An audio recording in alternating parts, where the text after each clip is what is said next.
नमस्कार मित्रों, वैवाहिक विवाद के मामलों में पत्नी और बच्चों के भरण पोषण के लिए कई कानून हैं। इनमें धारा 125 सीआरपीसी सभी धर्मों पर लागू होती है, लेकिन इसमें सिर्फ नाबालिग बेटे व बेटी के भरण पोषण की ही मांग की जा सकती है। किसी स्वस्थ बालिग पुत्र या पुत्री के लिए भरण पोषण की मांग धारा 125 में नहीं की जा सकती है। ऐसी स्थिति में यदि पुत्री वयस्क हो गई है और अभी उसका विवाह नहीं हुआ है, तो उसे कैसे भरण पोषण मिलेगा और उसके विवाह का खर्च कौन देगा? तो हम आपको बता दें कि ऐसी दशा में पुत्री यदि हिंदू है तो वह भरण पोषण की मांग हिंदू दत्तक ग्रहण और भरण पोषण अधिनियम के तहत कर सकती है। लेकिन यदि पुत्री मुस्लिम है तो क्या होगा? इसी जटिल कानूनी प्रश्न पर माननीय केरल हाईकोर्ट ने इस्माइल बनाम फातिमा के मामले में वृहद विचार किया था और अपना महत्वपूर्ण निर्णय दिया था। इस मामले में पत्नी और बेटी ने परिवार न्यायालय के समक्ष याचिका दायर की थी, जिसमें उन्होंने पिछले और भविष्य के भरण पोषण के साथ साथ बेटी के विवाह व्यय का दावा भी किया था। यह याचिका परिवार न्यायालय अधिनियम 1986 की धारा 7 के तहत दायर की गई थी।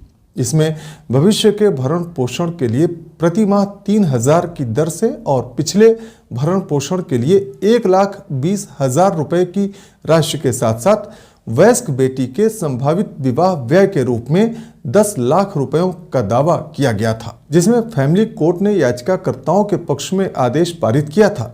इस आदेश की अनुपालना हेतु कुर्की का आदेश भी हो गया। तब पति द्वारा कुर्की हटाने के लिए एक रिट याचिका माननीय केरल हाईकोर्ट में दायर की गई। इस मामले में याचिकाकर्ता पति ने तरह तरह की दलीलें दी थी कि मुस्लिम पिता का अपनी वयस्क बेटी की शादी के खर्चों को पूरा करने का कोई दायित्व नहीं है और उसके भरण पोषण के दायित्व में विवाह के खर्चों को पूरा करने का दायित्व शामिल नहीं है। और यह भी कहा कि अन्य धार्मिक संप्रदायों से संबंधित समान रूप से स्थित पिताओं की जो भी देनदारी हो सकती है, मुस्लिम पिता की ऐसी कोई कानूनी देनदारी नहीं है। अतः प्रार्थना की जाती है कि आक्षेपित आदेश को अपास्त किया जाए तथा कुर्की के आवेदन को अस्वीकृत किया जाए। लेकिन माननीय विद्वान न्यायाधीश महोदय ने कुर्की हटाने के आवेदन को खारिज कर दिया। इस मामले में मुस्लिम पर्सनल लॉ को समझने के लिए माननीय कोर्ट ने एमिकस क्यूरी के रूप में श्री एमपीएम असलम की सहायता भी ली थी, जिसमें विद्वान न्यायमित्र ने निवेदन किया कि पुत्री के विवाह व्यय के दावे को भरण पोषण के अधिकार की घटना के रूप में विचार करना आवश्यक नहीं है।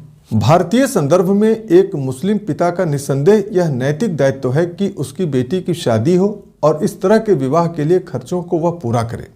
इसके लिए इसे बेटी के भरण पोषण के अधिकार की घटना के रूप में लेना जरूरी नहीं है, बल्कि यह काफ़ी है कि इसे रिवाज या प्रथा द्वारा लगाए गए दायित्व के रूप में माना जाए।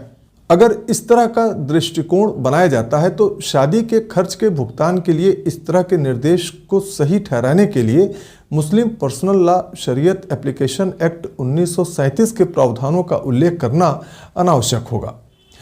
इस एक्ट की धारा 2 के तहत मुसलमानों के पर्सनल लॉ को केवल कुछ निर्दिष्ट मामलों के संबंध में लागू किया जाता है। भरण पोषण एक ऐसा ही मामला है। यदि विवाह व्यय का दावा करने के अधिकार को भरण पोषण के अधिकार की घटना के रूप में माना जाता है, तो उसे भुगतान करने के निर्देश को मुस्लिम पर्सनल लॉ के तहत न्यायोचित ठहराना होगा। अन्यथा यदि रिवाज या प्रथा के आधार पर दावे की गणना की जाती है तो मुस्लिम पर्सनल लॉ शरीयत के तहत शादी के खर्च के भुगतान के लिए निर्देश को सही ठहराने की कोई बाध्यता नहीं होगी।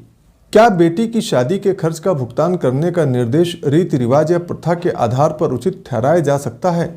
इसके अलावा यदि इस तरह के खर्चों का भुगतान अन्य समुदायों के लिए भरण पोषण की अभिव्यक्ति के दायरे में आता है तो अकेले मुस्लिम समुदाय के लिए एक अलग अर्थ नहीं दिया जा सकता है।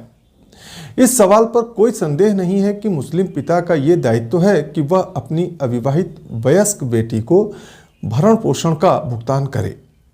अनुच्छेद 370 में भरण पोषण शीर्षक के तहत मुल्ला द्वारा लिखित पाठ इस स्थिति को स्पष्ट करता है। इसमें कहा गया है कि एक पिता अपने पुत्रों के भरण पोषण के लिए बाध्य होता है जब तक कि वे यौवन की आयु प्राप्त नहीं कर लेते। वह अपनी बेटियों को तब तक पालने के लिए भी बाध्य है जब तक कि उनकी शादी नहीं हो जाती। लेकिन वह अपने वयस्क पुत्रों के भरण पोषण के लिए बाध्य नहीं है जब तक कि वे दुर्बलता या बीमारी से अक्षम न हो। लेकिन पिता उस बच्चे का पालन पोषण करने के लिए बाध्य नहीं है जो अपनी संपत्ति से पालन पोषण करने में सक्षम है। यदि पिता गरीब है और अपने स्वयं के श्रम से कमाने में असमर्थ है तो माँ, यदि वह आसान परिस्थितियों में है तो अपने बच्चों को पिता की तरह पालने के लिए बाध्य है। इसलिए एक मुस्लिम पिता निसंदेह अपने निजी कानून के तहत अपनी अविवाहित बेटी को भरण पोषण का भुगतान करने के लिए उत्तरदायी है, चाहे वह बालिग हो या नाबालिग। तो ये थी मुस्लिम वयस्क अविवाहित पुत्री के विवाह व्यय हेतु दावे के संबंध में संक्षिप्त जानकारी। आगे के वीडियो में हम आपको ऐसी ही महत्वपूर्ण कानून की बातें बताएंगे, इसलिए हमारे इस YouTube चैनल को आज ही सब्सक्राइब कर लें और वीडियो को लाइक व शेयर करना ना भूलें। धन्यवाद।